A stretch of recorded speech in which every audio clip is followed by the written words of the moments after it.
Seluruh tahapan dan jadwal pelaksanaan pemilu dan pilkada serentak itu sudah ditetapkan. Saya kira sudah jelas, semuanya sudah tahu bahwa pemilu akan dilaksanakan 14 Februari 2024. Tuntutan kita pertama adalah mendesak dan menuntut Presiden untuk bersikap tegas dan menyatakan pernyataan sikap bahwa ia menolak penundaan pemilu 2024 atau masa jabatan 3 periode. Dari situ kan kita jadi bingung. Aksi itu kan untuk tujuan. Tujuannya adalah menolak perpanjangan.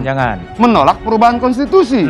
Tujuan itu sudah tercapai sebelum aksi. Kenapa masih tetap aksi dengan tuntutan yang sama?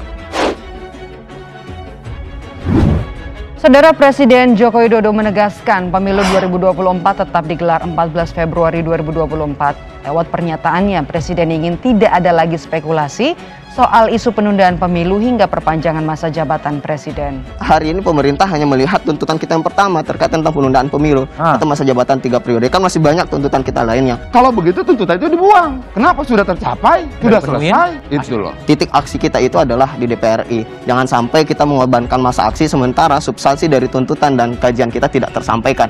Itu adalah goal yang pertama kita. Kalau begitu, aksi itu untuk apa? Apakah aksi untuk aksi? Atau aksi untuk tujuan? Karena memang baru pernyataan sikap, karena kita akan mengawasi dan mengontrol sampai pada tanggal 14 Februari 2024. Sebelum menyampaikan tuntutan itu ke publik, kita akan menyampaikannya dulu tuntutan itu ke masyarakat kampus. Kita uji, benar nggak itu? Itu yang tidak terjadi misalnya di sekarang kan. Presiden kan sudah mengatakan pemilu akan tetap sesuai jadwal, tapi kemudian masa mahasiswa tetap akan menggelar aksi. Kenapa? Kurang tegas, dan itu tidak menyurutkan kita untuk melakukan demonstrasi. Kita akan terus mengawasi dan mengontrol, memberikan trigger atau memberikan pengawasan bahwa hari ini kepada pemerintah bahwa ada yang mengawasi dan mengontrol kebijakan tersebut. Pertama, Jokowi sudah bilang yang meminta 3 periode itu menjilat saya, menampar wajah saya segala macam. Dan menjerumuskan. Oke, lalu orang bilang masih kurang. Oke, lalu Presiden katakan lagi, yang minta perpanjangan konstitusi itu hak mereka. Tapi saya akan patuh pada konstitusi. Lalu orang sibuk menafsirkan konstitusi kapan? Nantikah? Tahun depankah? Bulan depankah? Atau sekarang? Sebenarnya menurut saya tidak perlu rumit. Kalau dia bicara konstitusi, ya konstitusi per hari ini. Yang jelas di dalamnya 5 tahun plus 5 tahun kedua. Tapi itu dianggap masih kurang juga. Itu loh. Lalu Presiden sampaikan ketiga kalinya, pemilu tetap berjalan. 1, itu rangkaian. Kedua, tidak ada satupun langkah Presiden, pemerintah, dan DPR menunda seluruh prosesnya. Berjalan terus ya, sesuai jadwal. Pansel KPU dibentuk, lalu kemudian pemilihannya dibentuk, lalu kemudian sudah dibahas anggaran pemilu yang diperkirakan 86 triliun. Semua berjalan. Di sisi yang lain, orang bilang, ini menterinya ngomong begini. 3 orang menteri. Iya, dari 34 menteri, 3 orang menteri ngomong begitu. 10%. Iya, 31-nya enggak. Tapi yang didengar rakyat yang 3. Yang 31 enggak. Tapi kok dibiarkan yang 3 itu? Kenapa dibiarkan? Terus mau diapain? Kalau Presiden bilang itu hak konstitusi setiap orang untuk bicara. Tapi Presiden pasti tahu kapan dia harus di stop, kapan tidak. Buktinya ketika terakhir dia anggap sudah cukup, nggak boleh bicara lagi. Ganggu banget sih jadinya. Kira-kira seperti itu dia bilang, stop. Tidak boleh ada yang bicara seperti itu. Lalu orang katakan, kok melarang rakyat? Loh, tidak, dia bicara dalam rapat kabinet kok. Artinya dia perintahkan pada menterinya bahwa kemudian itu dipublish, bukan berarti dia sedang berbicara pada rakyat, dia bicara pada menterinya. Presiden Joko Widodo menyebut seluruh tahapan pemilu dan pilkada serentak sudah ditetapkan saat rapat persiapan pemilu di Istana Bogor Minggu siang. Hal ini sebagai bukti pemerintah fokus mempersiapkan pemilu 2024. Presiden juga meminta agar masyarakat tidak mudah terprovokasi di tahun politik. Seluruh tahapan dan jadwal pelaksanaan pemilu dan pilkada serentak itu sudah ditetapkan. Saya kira sudah jelas, semuanya sudah tahu bahwa pemilu akan dilaksanakan 14 Februari 2024. Ini perlu dijelaskan, jangan sampai nanti muncul spekulasi-spekulasi yang isunya beredar di masyarakat bahwa pemerintah tengah berupaya untuk melakukan penundaan pemilu atau spekulasi mengenai perpanjangan jabatan presiden dan juga yang berkaitan dengan soal 3 periode. Hari ini kita refleksi soal gerakan mahasiswa ini, nanti pulang kamu ngajak, kamu melihat sejauh mana bobot gerakan ini masih bermoral atau tidak. Mana titik tidak bermoralnya, Bang? Nah, artinya bahwa orang melihat gerakan ini tendensius, ini benar-benar mau menyasar Jokowi. Bahkan ketika Presiden tanggal 10 mengatakan bahwa tidak ada penundaan pemilu, tanggal 11 masih demo mengarah ke istana. Baru di tengah jalan balik lagi ke DPR.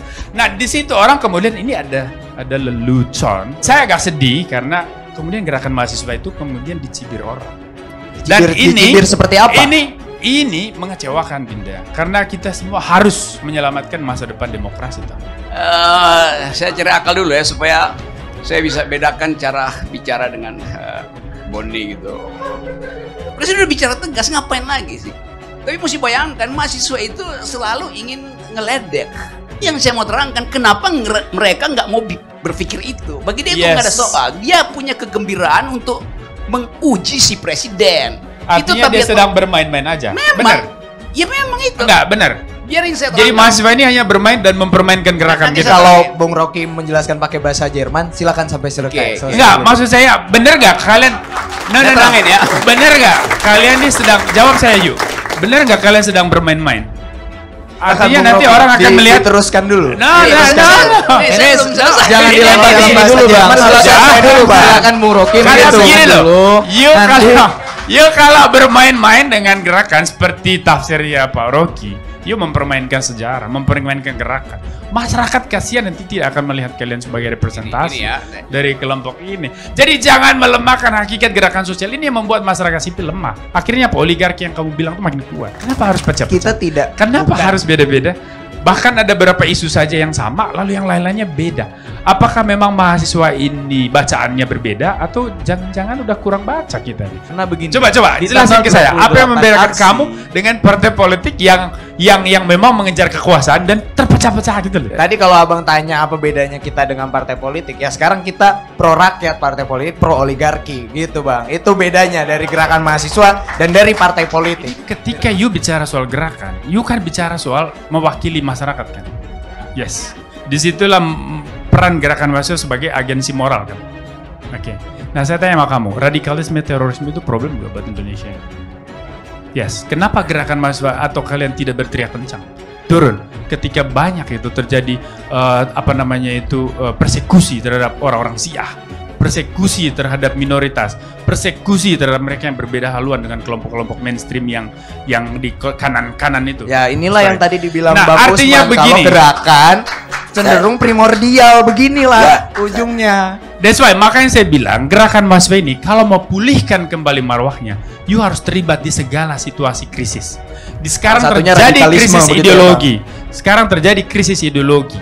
Ya, karena masuknya ideologi transnasional yang merusak demokrasi. You juga harus berdiri di garis depan, standing at the frontier line. Kalau enggak, orang akan pikir, you antek-anteknya orang politik. Ya ini kita nggak mau kalian dicurigai begitu, ya kan? Kita minta Presiden Jokowi di depan notaris bilang dia tidak ingin 3 periode. Apa yang salah di situ? Karena ini bagian dari kecerdikan. Tidak ada yang salah. Pak Rocky, saya potong sedikit. Tidak ada yang salah. Ya, karena tapi apa salahnya Presiden kalau dia juga tidak mau bersuara? Nggak ada soal. Karena ya, that's it. Memang biarin aja presiden nggak bersuara. Kenapa harus presiden? Toh urusan ini kan urusan konstitusi. 3 periode ke 4 periode ke itu kan hanya mungkin kalau konstitusinya mengatur. Yes, dan yang buat konstitusi bukan eksekutif. Iya, itu yang itu ranahnya legislasi. Begini Bang. Saya itu agak heran nih, Adik ini belajar benar atau enggak? Kan presiden tidak punya kewenangan apapun terhadap konstitusi. Mereka tahu itu. Dia eksekutif. Itu. Tapi kenapa harus presiden yang bertanggung jawab? Itu bagian normatifnya bagi mereka selesai. Nggak bisa, mereka, Bang. Itu menunjukkan bahwa ada ambisi yang bersifat politis. Saya coba mengambil di posisi netral. Kan pasal 28 konstitusi mengatur soal kebebasan berpendapat. Kalau di sebelah orang boleh berpesta dengan slogan ganti presiden, turunkan Jokowi. kenapa di sini orang nggak boleh sih bernyanyi dengan diskursus begini Bang? Dengan diskursus 3 periode. Kan itu narasi. Karena narasi tidak akan pernah bisa. Tapi itu diwacanakan oleh bagian lingkaran kekuasaan saat ini, Bang. Iya, dengar. Itu dia. Tetapi seorang menteri Bapak Luhut Binsar Panjaitan itu eksekutif. Betul. Kamu tahu di dalam trias politika. Betul. Dan urusan amandemen konstitusi itu urusannya lawmakers. Ya. Legislatif. Ya. Right? Okay, artinya bahwa begini, kalaupun begini. terjadi itu amandemen, ya harus disalahin DPR-nya, bukan begini.